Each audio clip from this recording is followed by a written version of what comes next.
প্রথম আলোর খবর, বনশ্রীতে গুলি করে স্বর্ণলঙ্কার লুটের ভিডিও ভাইরাল। ও আম্মা গো বলে বারবার চিৎকার। আমিও দেখলাম ভিডিওটা, মানে এতটা বর্বর, এতটা নিচে নেমে গেছে। আইন শৃঙ্খলা পরিস্থিতির কথাই বলবো, যে এতটা অবনতি, সংস্কারের নামে যে সময় নষ্ট হচ্ছে। আমি মনে করব আসলে কিসের সংস্কার হচ্ছে? আপনারা তো নির্বাচন দিচ্ছেন না, নির্বাচনের জায়গায় বারবার সময় বাড়াচ্ছেন।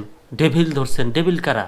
ডেভিল যাদেরকে ধরা হচ্ছে তারা তো বাড়িতে ঘুমিয়ে থাকা ডেভিল আপনারা বাড়ি থেকে ধরে নিয়ে আসছেন। কিন্তু রাস্তায় যে ডেভিলগুলা, এই যে 200 ভরি স্বর্ণ নিয়ে গেল একদম নিজের বাড়ির গেটের সামনে থেকে, রাজধানীর বনশ্রী, নিজের বাড়ির গেটে কিন্তু আলাদা একটা শক্তি থাকে।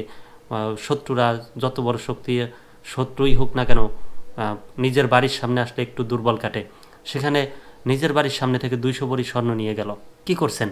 এত বাংলাদেশে যে আইন শৃঙ্খলা, যে বাহিনীর অভিযান চলছে, যৌথ বাহিনীর, মাত্র কয়েক মিনিটে তুড়ির মাধ্যমে এইসব, যেখানে ভিডিও ফুটেজ দেখা যাচ্ছে, সিসিটিভি রেকর্ড, মাত্র তুড়ির মাধ্যমে সব আসামি বা ডেভিল সামনে নিয়ে আসা যায় এবং তাদেরকে তাদের পরিচয় তুলে ধরা যায়। আসলে তারা কোনো রাজনৈতিক দলের আশ্রয়ে এই কাজগুলো করছে নাকি অন্য কোনো কারণে? বাংলাদেশ তো যুদ্ধের আগেও এমন ছিল না, বা যুদ্ধের পরে যে একটা লুটতারাজ হয়েছে আমি শুনেছি, তখনও এত এত যে লুটতারাজ, ছিনতাই, চুরি, ডাকাতি বাংলাদেশে হচ্ছে এটা ছিল না। বাংলাদেশের মানুষ ঘুমাতে পারছে না, ঢাকার শহরে বিশেষ করে। তো খুন খারাপি এগুলো তো আছেই। বিস্তারিত পড়ব।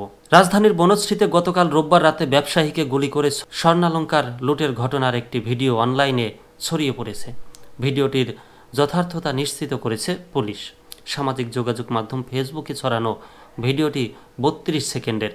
ভিডিওটি ঘটনাস্থলের কোনো ভবনের উপরের দিক থেকে তোলা বলে মনে হয়। ব্যাপক চিৎকার চেঁচামেচি দিয়ে ভিডিওটি শুরু হয়। ভিডিওর পুরোটা সময় জুড়ে চিৎকার চেঁচামেচি শোনা যায়। ভিডিওর শুরুর দিকে যার চিৎকার বেশি শোনা যাচ্ছিল তিনি সম্ভবত ভুক্তভোগী ব্যক্তি। তিনিও আম্মা গো বলে বারবার চিৎকার করছিলেন।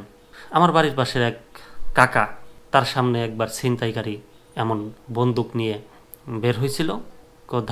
জনগণ ধাওয়া দেয় এবং আমার ওই কাকা সর্বপ্রথম গিয়ে অ্যাটাক করে এবং ছিনতাইকারীকে ধরে ফেলে বন্দুক সহ। তো ঢাকার শহরে যখন এতক্ষণ ধরে চিল্লাপাল্লা চলছিল, আপনারা সাধারণ মানুষ বা আশেপাশে টহল পুলিশও থাকে, এখন যেহেতু অন্তর্বর্তী সরকারের সময় টহল পুলিশ, র্যাব সব কিছুতে ভরা আশেপাশ, তো তার মধ্যে এই কাজগুলো হচ্ছে। যশোরে একটা ঘটনা দেখলাম, থানার 200 মিটারের মধ্যে ছিনতাই। তো এমন এমন ঘটনা ঘটছে, হাস্যকর। মানুষ কেন বলবে না যে আওয়ামী লীগের আমলেই ভালো ছিলাম? কেন বলবে না বলেন? ভিডিওতে দেখা যায় রাতের বেলা একটি বাসার সামনে এক ব্যক্তির সঙ্গে ধস্তাধস্তি করছেন একজন, তাদের একজন নিচে অপরজন উপরে। তাদের পাশে দাঁড়ানো ছিলেন দুই ব্যক্তি, দুজনেরই মাথায় হেলমেট। একজনের মাথায় কালো রঙের হেলমেট, অপরজনের লাল রঙের হেলমেট। 3টি মোটরসাইকেল কাছে এসে দাঁড়ায়। তখন 3টি মোটরসাইকেলে মোট 4 জন আরোহী ছিলেন। একটিতে চালক সহ 2 জন আরোহী ছিলেন। 2টি মোটরসাইকেল কাছেই দাঁড়িয়ে থাকে, অপরটি একটু সামনে গিয়ে দাঁড়িয়ে থাকে। ধস্তাধস্তিতে নিচে পড়া ব্যক্তির হাত থেকে ব্যাগের মতো দেখতে কিছু একটা ছিনিয়ে নেন কালো হেলমেট পরা ব্যক্তি। একজনের সঙ্গে ধস্তাধস্তির মধ্যে ভুক্তভোগী ব্যক্তিকে লক্ষ্য করে কিছুটা দূর থেকে গুলি করেন লাল হেলমেট পরা ব্যক্তি।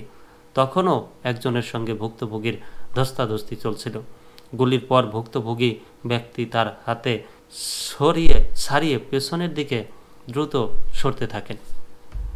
ব্যাগ ছিনিয়ে নেওয়া ব্যক্তি কিছু দৌড়ে গিয়ে একদম সামনে থাকা মোটরসাইকেলটির পেছনে চেপে বসেন।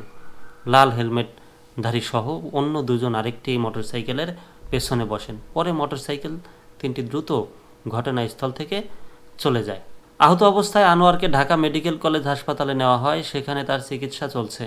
হাসপাতাল সূত্র জানায় আনোয়ারের শরীরে গুলি ও কোপের চিহ্ন রয়েছে। ওসি আতাউর রহমান আজ সোমবার প্রথম আলোকে বলেন, ঘটনাটি পূর্ব পরিকল্পিত বলে মনে করেছেন তারা। এই ঘটনায় মোট 7 জন সরাসরি জড়িত, তাদের শনাক্ত করা হয়েছে। তাদের ধরার চেষ্টা চলছে। আচ্ছা, যাই হোক, যেহেতু চিহ্নিত করা হয়েছে, অবশ্যই আইন শৃঙ্খলা বাহিনী তাদেরকে ধরবেন, এই আশা সবার, এবং তাদের পরিচয় তুলে ধরবেন যে তারা আসলে কারা। আর পূর্বের পরিকল্পিত বলা হচ্ছে, যেহেতু বাসার সামনে, হয়তো বা পূর্বের পরিকল্পিত। তবে ঘটনাটা দেখেন, নিজের বাসার সামনে গুলি করেছেন, থোড়ায় গুলি লাগে, বাহুতে গুলি লাগে, কোপের দাগ আছে। তো তার ভাগ্য ভালো, তিনি বেঁচে আছেন এবং কথা বলতে পারছেন।